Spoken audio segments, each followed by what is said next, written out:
Ladies and gentlemen, Sir Richard Branson.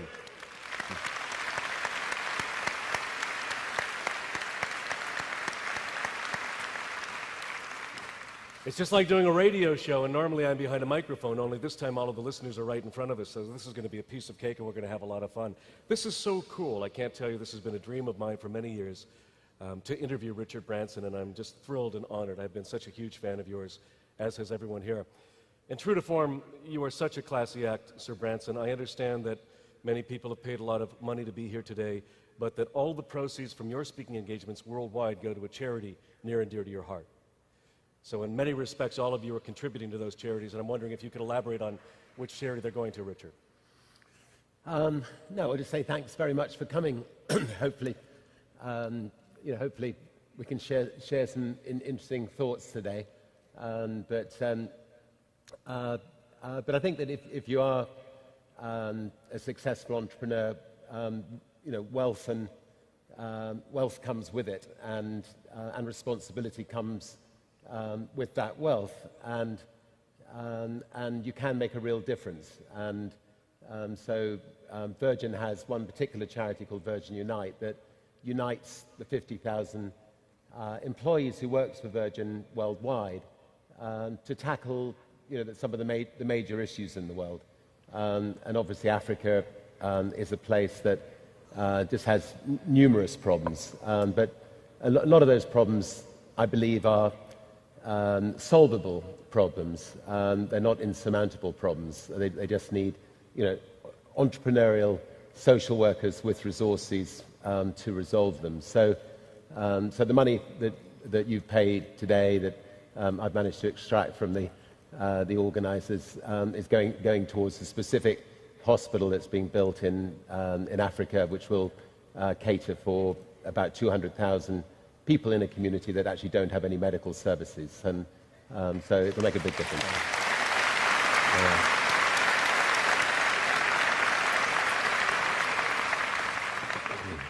Richard, when we watch the film and we look at the myriad and compilation of the various companies you've built under one brand into one of the world's biggest and largest companies, in the early years, and you started Virgin, I believe, when you were 20, I'm sure that people were telling you from the sidelines, this can't be done, you could never build this kind of company with this many different entities. How have you dealt over the years with adversity and also with other people's opinions? Yes, I mean, conventional wisdom will say that, and I suspect any of you who've been to business schools, you'll be taught you should specialize in one area and try not to stray from that area, and that the best businesses in the world are those businesses that stick to their core. And actually, if you look at the top 20 brands in the world, you have got Nike specializing in shoes. You do have Microsoft specializing in computers, or Coca-Cola specializing in soft drinks, and you can't really imagine Coca-Cola Airline. Or but I don't think personally I think rules are made to be broken, and what we've at Virgin tried to do is to create a way of life brand, a brand that tackles major companies in quite a lot of different sectors. And it wasn't something we actually set out to do. I left school at 15 to because I wanted to start a magazine run by students to try to put the world right. I mean, there was the Vietnamese War going on. I'm afraid, the equivalent of what's happening in Iraq, but in Vietnam. I was against it, and I was, wanted a voice to campaign to try to, to stop it, or have play our little bit in trying to stop it. There was, the way we were being taught at school. You would spend 8 years learning French in an English school, and you'd come out not speaking French, and the way we were being taught was not conducive to learning it. So my principal aim was to create a business that, to create a magazine that would make a difference. And it wasn't going into creating a magazine to make money or to become an entrepreneur. It was creating a magazine, to make a difference. And since then, we've gone into a lot of different areas, a lot of different businesses. Again, not with the purpose of becoming a serial entrepreneur, but because we have seen, I mean, I used to fly when we had a record company on a lot of other people's airlines, and the experience was dire. And if you've ever flown on an American carrier, I won't mention Canadian carriers, you'll know what I mean. And so I decided that if you could create an airline that, where the staff were actually enjoying, working on that plane, and they were actually proud of, the tools they were given, and they were proud of the service they were offering the consumers, and it was actually a fun airline to fly, that it might be successful. And so in that particular case, sat down with Boeing and said, like to buy a second-hand 747, and I was the person that had brought the Sex Pistols and a few other bands, so they actually must have thought me absolutely mad. But anyway, they sort of maybe spotted something in me that made them think that we could maybe build a competitor to British Airways. But I also made a stipulation, because I didn't want to bring everything else that I built come crushing down if I was wrong about the airline business. I said, look, I've got to protect the downside. I may be completely wrong that there's an opening for Virgin Atlantic. At the end of the first year, I want the right to hand that plane back to you if I'm wrong. And it might mean that you won't make any money, but you won't lose any money either, and we can both walk away from it. So by protecting the downside, I could then just about convince my fellow directors at Virgin Records to let us start an airline. And as it turned out, after the first year, things were going quite well. That's a very interesting and novel concept, one that I've written down, staff who enjoy working on an airline, and I think that has some marketing prowess. I wanted to ask you an interesting question. I've heard it said many times that adversity is to men or women, Richard, what carbon is to steel. What are some of the biggest adversaries that you've had to face in your life, and how have you overcome them? And you're also fond of saying, never give up. Well, in business, obviously, there have been numerous adversities, and anyone here who's trying to set up their own business without any financial backing will know just how difficult it is. And for a number of years, there's only one word that really matters, and that is survival, because the difference between survival and there's a very thin dividing line between survival and not surviving. And most people who start in business end up the wrong side of that dividing line, because the bigger businesses out there will try to crush small upstarts. And we had, we were no different from anybody else when we set up our airline. Excuse me, I've got a slight cough. British Airways, set up a unit behind closed doors, and that unit was set up to crush Virgin Atlantic. And they had people illegally accessing our computer information. They then had a team of people ringing up our passengers, pretending to be from Virgin Atlantic, suggesting that that Virgin Atlantic was cancelled that day, and maybe at British Airways we could maybe move you over to British Airways. They had people going through my rubbish bins. They had people. Anyway, the lengths they went were extraordinary. So, any small business going up against bigger businesses are likely to come up with ferocious competition. So, to beat a big business, you've just got to use the strengths of being small. Generally speaking, if you work for a big corporation, it's quite impersonal, and quite often the staff are not looked after well, and quite often the staff actually don't like going to work because they're not treated well. In a smaller company, you can make sure that your staff are looked after well. You can make sure your staff are proud of what they're doing. You can make sure that that they believe in what they're doing, and they work long hours to try to make the company a success. As a small company, you can be more nimble. You can move more quickly. With Virgin Atlantic, for instance, if we want to change all our seats in our plane to better seats, we can do so in maybe 9 months. For British Airways, it will take them 7 years. So by being more nimble, one can move quicker, one can be more innovative and innovate more. So it is possible for small companies. You can keep your overheads lower, so you can actually undercut the bigger guy, and most likely the bigger guys had years of building up overheads that you as a small company haven't yet got and hopefully never will have. So it is possible for smaller companies to beat bigger companies, but you have to be quick of foot and, as you say, never take no for an answer.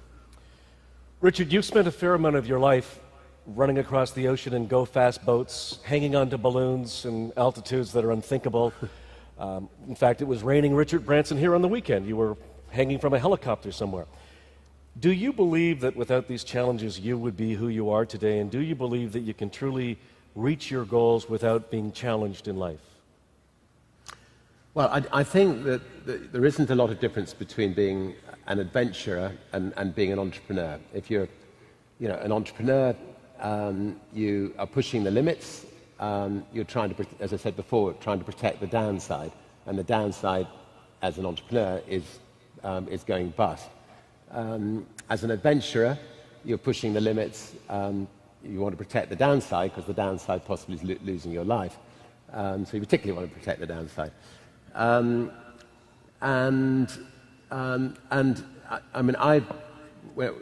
realized quite early on in life that in order to put Virgin on the map on a global basis, I didn't have the advertising power of our big rivals.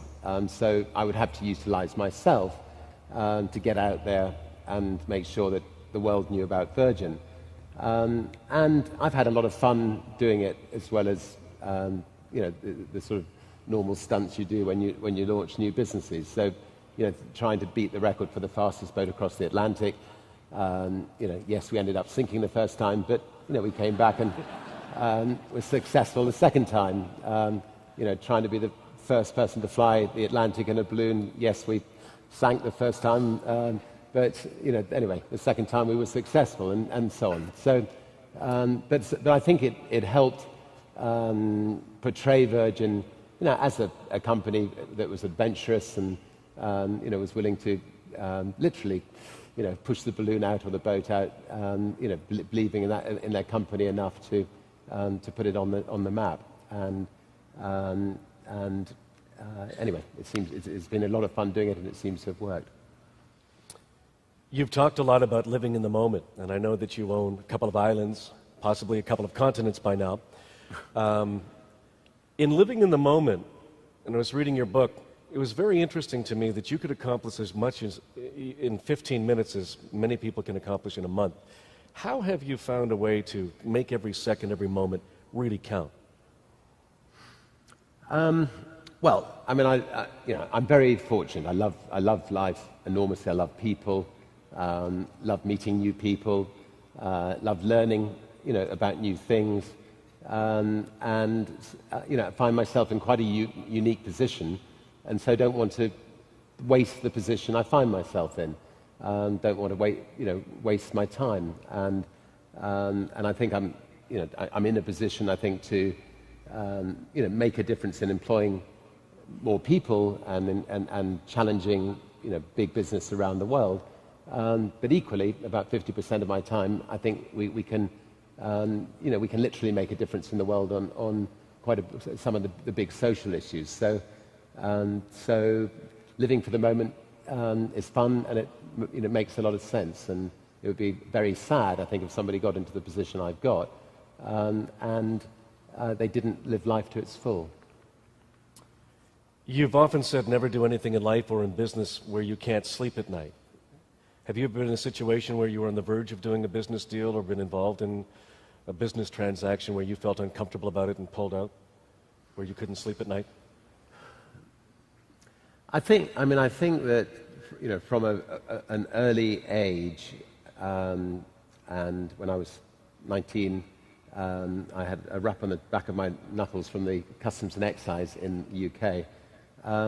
and that taught me that sleeping well at night is absolutely critical, and running your companies ethically is absolutely critical. And I hope that subsequent to that we've got it about right.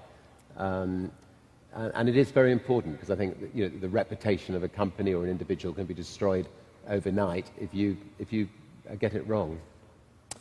Michael Eisner said something very interesting about giving people second chances. In your group of companies, Richard, do you give second chances?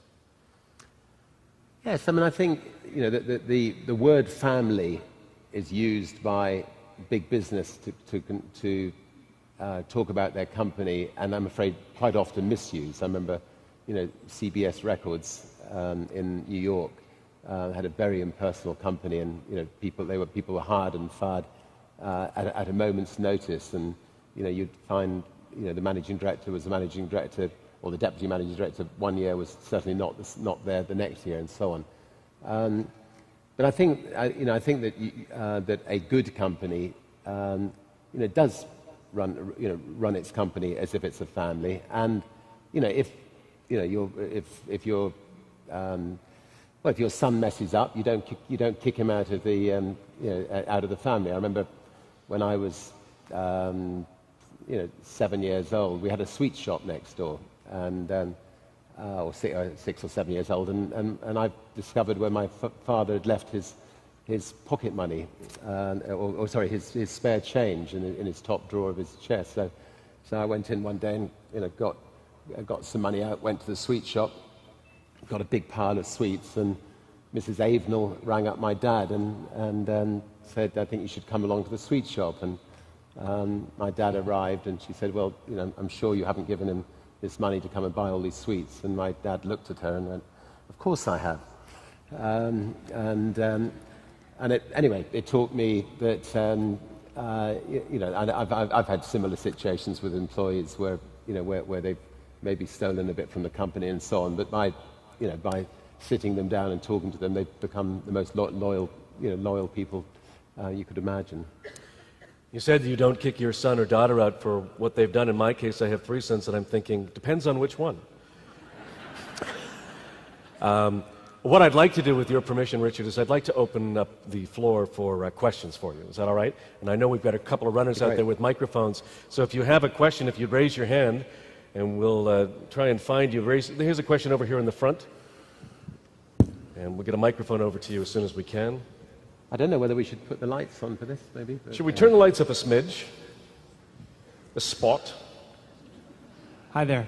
My question is that you're consistently innovating, getting into new businesses like Virgin Galactic. Where do you get your new ideas?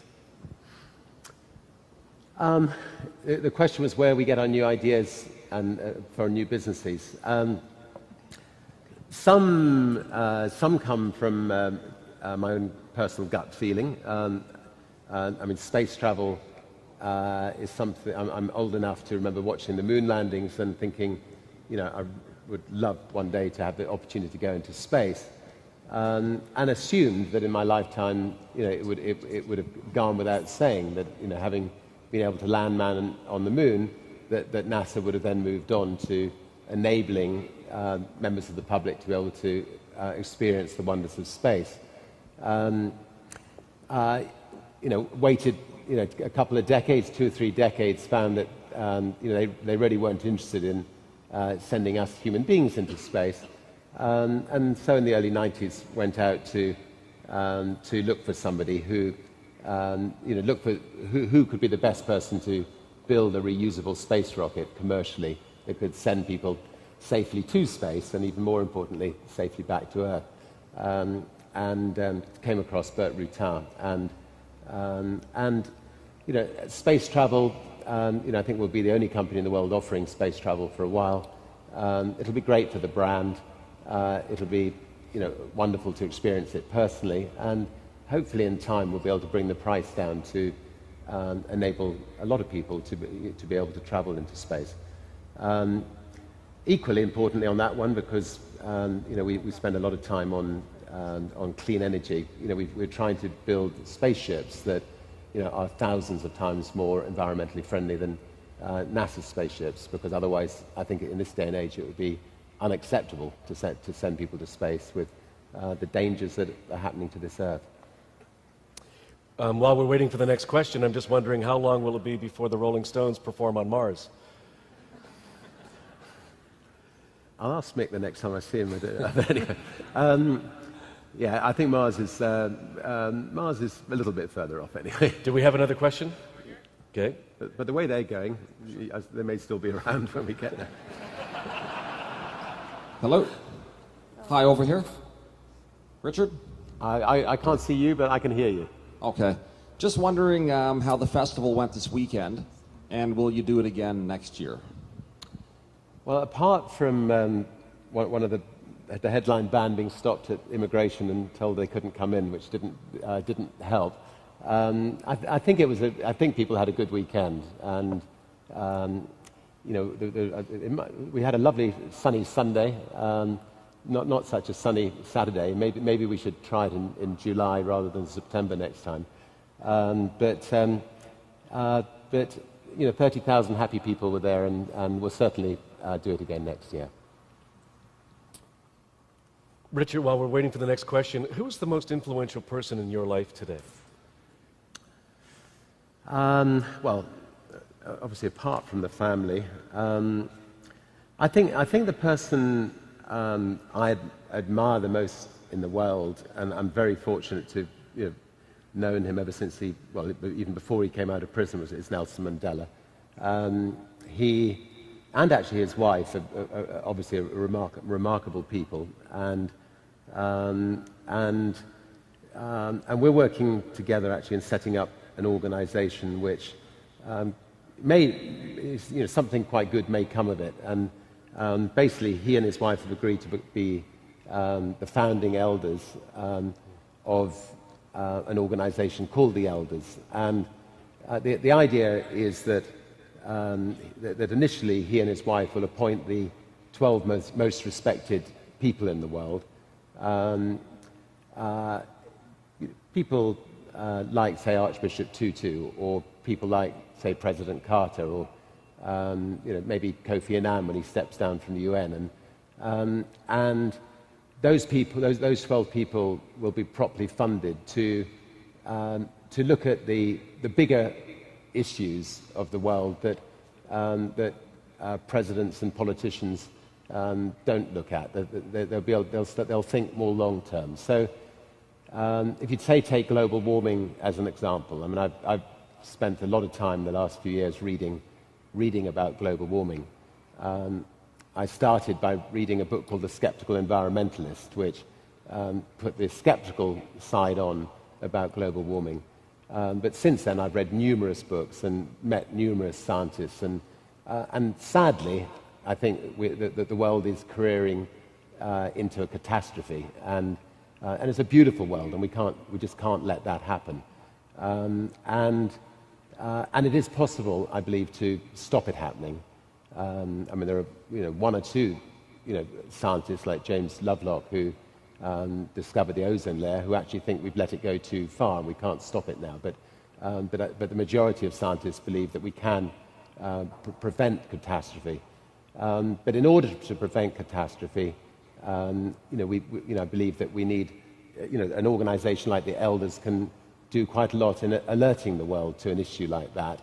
For instance, setting up an internet site where everybody throughout the world can contribute to what they're doing to doing their bit to prevent global warming. I mean, if everybody in this room makes sure you keep your air conditioning units turned off, when you're out of the house and so on, I mean, it would start to make an enormous difference. So the Elders will look at issues like global warming. They'll look at issues like, AIDS in South Africa. I mean, you've got a president in South Africa who believes HIV and AIDS is not connected, and they've got a health minister in South Africa who is saying that garlic is the way to cure AIDS, and therefore thousands and thousands of people are dying unnecessarily. Maybe the Elders could have a quiet word with the president. There are conflicts that are taking place in the world.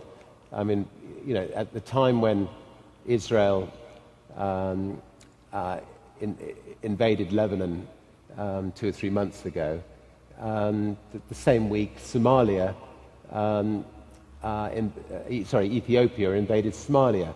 But there were just 2 little lines on the internet. I mean, almost nobody in this room, I suspect, would know that happened. It can be possible for a group of elders to go along and knock heads together quietly behind the scenes and maybe, find out why this invasion has taken place, what the grievances are, and try to resolve it. Mandela has managed to do it on his own, but he's not going to be with us forever. So the idea is to set up this group of elders that can last for hopefully generations to come and look at some of the bigger long-term issues. I'd just like to point out,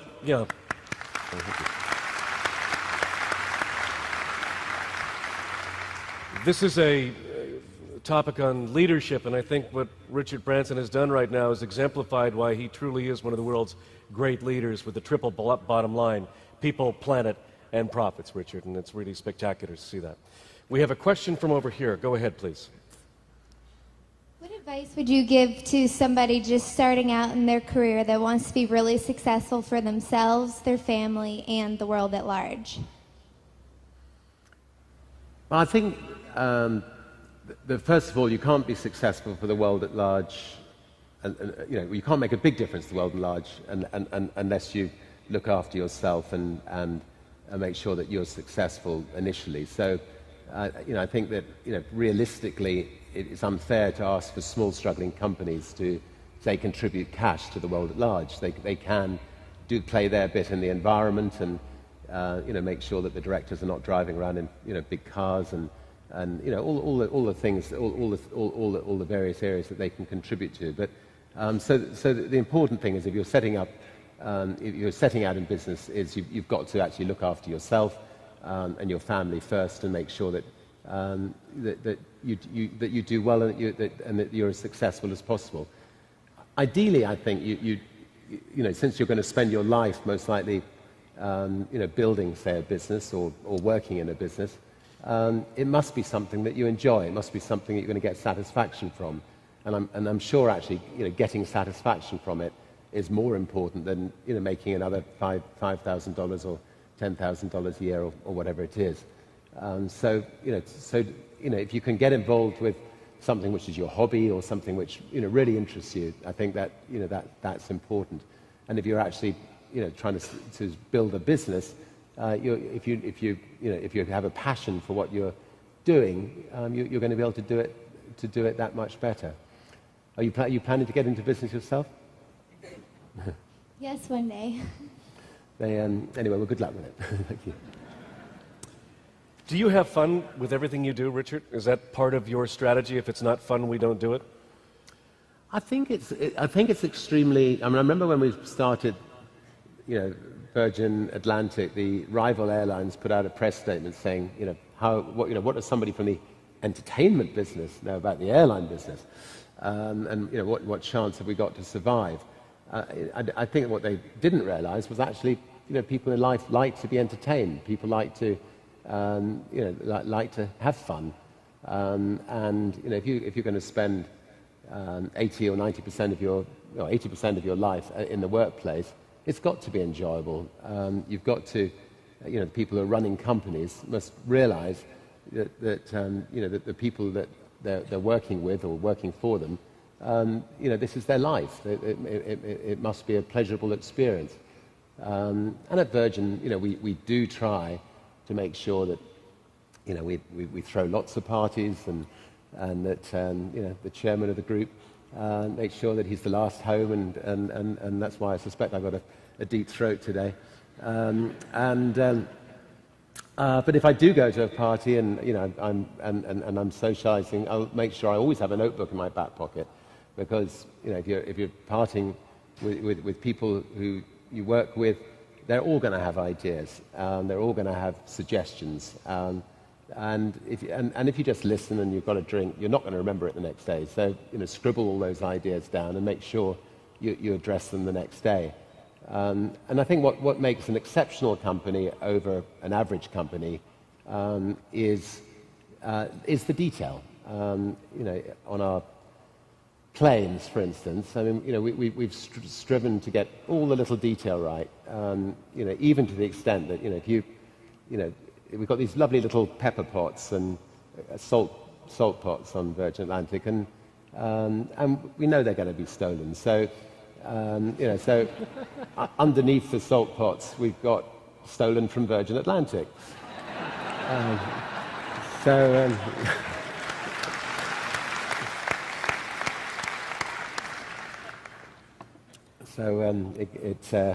They get passed around various households when they get home. Am I paraphrasing this correctly? When I heard you say you like to party, does that mean we should fly everybody here to London, England, your place for Christmas? Does that work for you? Or well, I do have a party for all our staff in England, and it's now got to 80,000 people come, and it's spread over 8 days. So don't come, please. It's a lot of handshake. Let's try and squeeze in a few more questions. Yes, over here. Go ahead, please. Sir Richard, I'm interested in the business acquisition criteria that you use. You've mentioned it's got to be fun. What about relationship to your other companies? What about return on investment, risk, growth category, unfulfilled need? What would be your top 3 business acquisition criteria? Well, as a group of companies, it's extremely rare that we'll acquire other companies. We've planted, we've almost all the 300 companies we've got. We've planted the acorns and then, put some water on them, and if they start to flourish, we'll put more water on them and we let them grow.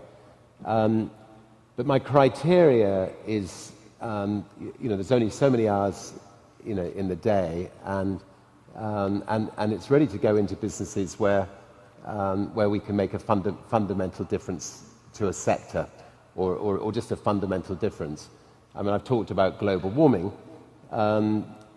Virgin's in a position where we can invest a lot of money in businesses that can tackle global warming. So, so we spent the last 18 months, investing in, building new ethanol plants. We've been talking to iGen in Canada about cellulosic ethanol.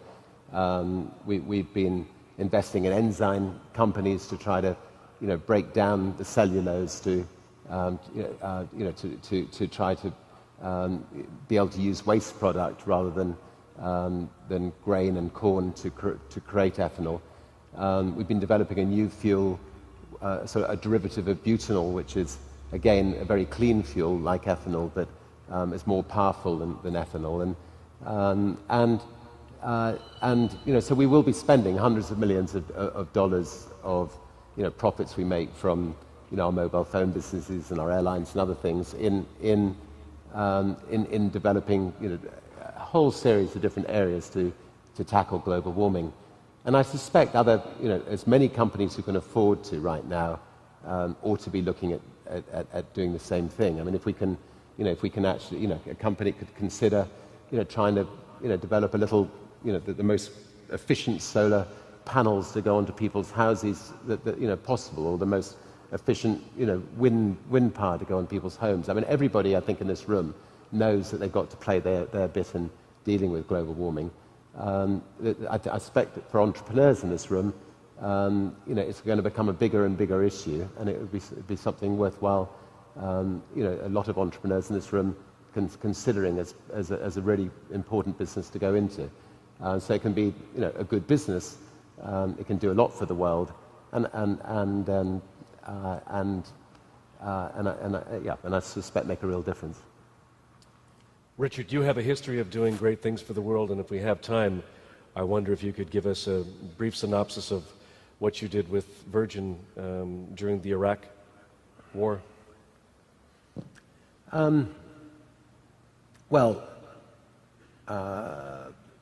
sorry, I'm trying to. Okay, well, there's been a couple of Iraq wars. No, I mean, again, I suppose, one advantage of becoming a public figure is that, you can pick up the phone to anybody and you can, maybe cut through and get things done and I happen to know King Hussein of Jordan, and there were quite a few hostages in Iraq that obviously didn't want to be in Iraq, and it looked like America was going to invade. And so we managed to persuade King Hussein to write a letter to Saddam Hussein and persuaded Saddam Hussein to get the hostages released, and then flew in on a 747 into Baghdad airport. No plane had been there for 3 years. It was dark, and the only other plane there was a bombed-out British Airways plane that had been blown up a few months earlier. So it was an eerie experience, but it was a most incredibly wonderful experience when we actually then ended up flying out of Iraq. And so it's there are advantages in becoming a public figure. And there are a few disadvantages, but not many. A question over here, yes. Up at the front, please, with the microphone. Hi. Peter Forant calling from Wardell Professional Development. I wanted to say thank you very much for coming into our homes every week with your show a couple of seasons ago. I felt that I learned a lesson in business from every one of those shows. The question is, the person you hired at the end of that, where is he today, and how have you learned from that whole experience? Well, I had a ball making the shows, and it was a lot of fun, and thank you for the kind words. Sean came and worked with us for a while and has now gone back to run Lovesacks, and we've actually invested in this company, and he's doing great. Sarah, who we gave the $1 million to set up a charity, we've now we're actually launching a charity called Women on the Move in Atlanta in a couple of weeks' time, and basically it'll be to empower women, particularly in Africa, because women actually, particularly African women, I think can help stop the spread of things like AIDS, perhaps more effectively than men, and address a lot of the problems that need to be addressed. And a couple of the other people have also, joined up with us. So we've managed to find 3 or 4 very good people from the show. Thank you. Thank you. Do we have another question from over here? Right there. Go ahead, please. Okay. How do you approach mentoring your own children in terms of teaching them life skills? Well, I think I think the key to being a good boss is not that different from the key to being a good father, in my own opinion, and that is, to lavish praise, to very rarely criticize, and if you lavish, we're talking about watering trees earlier. If you lavish praise, then people will flourish, and if you criticize, people will shrivel up. People know when they haven't got it quite right. You don't need to say it. So with my kids, I hope they've been brought up in an atmosphere of a lot of love and a lot of care and lots of praise. And anyway, they're great kids, and so far so good. And a question from here, please. Sir Richard Branson, you've achieved so much in your life. Can you tell us who or whom has been an inspiration in your life, and who or what is your driving force to continue to achieve each of your goals? I suspect my own parents were enormous influence in my life, and still are, fortunately. My mother never sits still.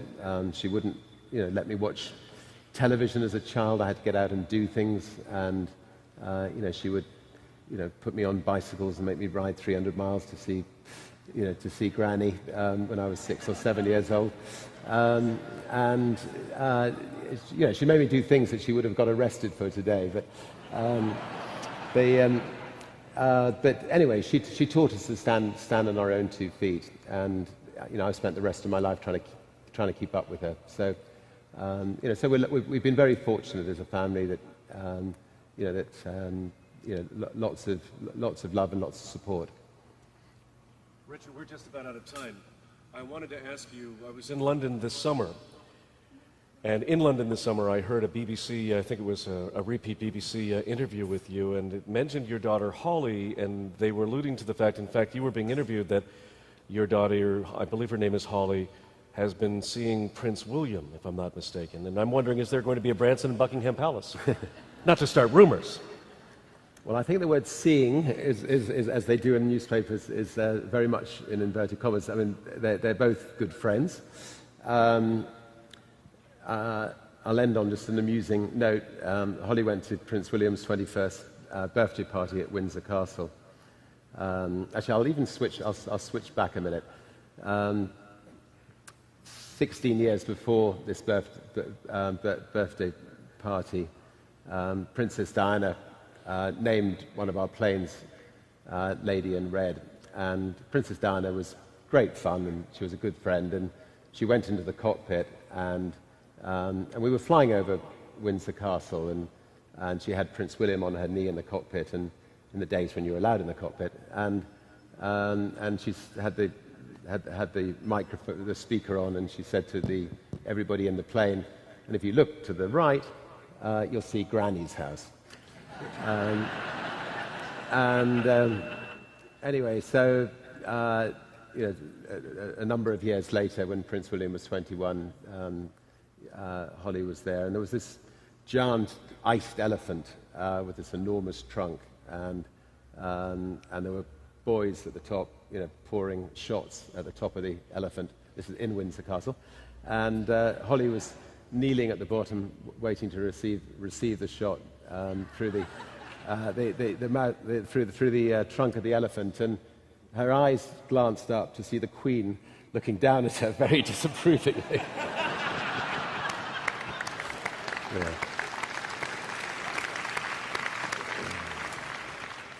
We're just out of time, Richard, but I'd like to ask you one last question. What would your advice be for everybody in this room this afternoon about following their dreams? Well, I just think that live life to its full. Enjoy life to its full. Don't waste a minute of it. A lot of what I'm sure most people know already, but get around a great bunch of friends and support each other, and get out there, have fun, enjoy yourself, and thanks very much for listening. Thank you.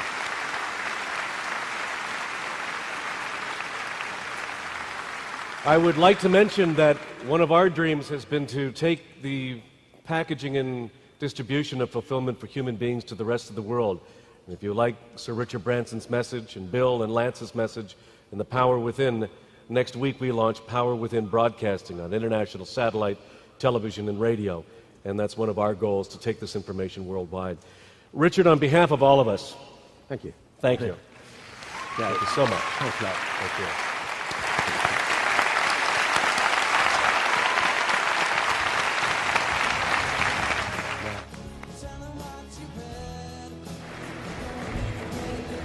Thank you, Jesse, and thank you, Sir Richard Branson, and to all of